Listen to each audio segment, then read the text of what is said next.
Another question we have is, which Bible translation did you read as a young person, and which do you currently use? I read the Old King James. Used to, a number of years ago, that was sort of the only Bible, which is odd because it's really a old English language, and the Elizabethan English is a language. It's almost like two steps forward and one backwards. It's a very. I'm not saying it's confusing to a modern day English person like ourselves, and some things just don't seem to make sense. And so I've often found that was really an odd thing that we spent so many years reading the Old King James. And so it's really great of all the new translations that have come out in the last number of years.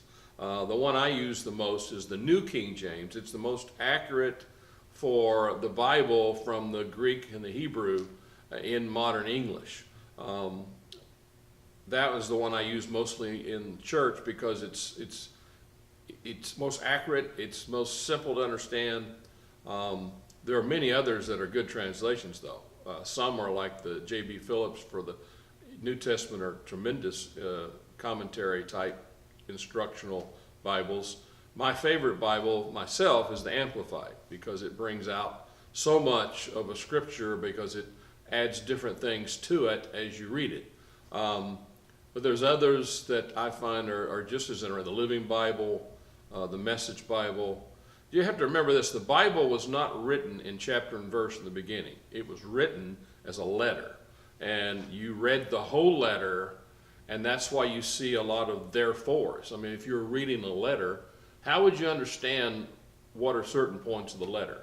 Well, you'd come to a point that would say, therefore, what I'm meaning is, and so that's why the Bible has so many different references to therefores, and because they were in conclusion type remarks of a letter.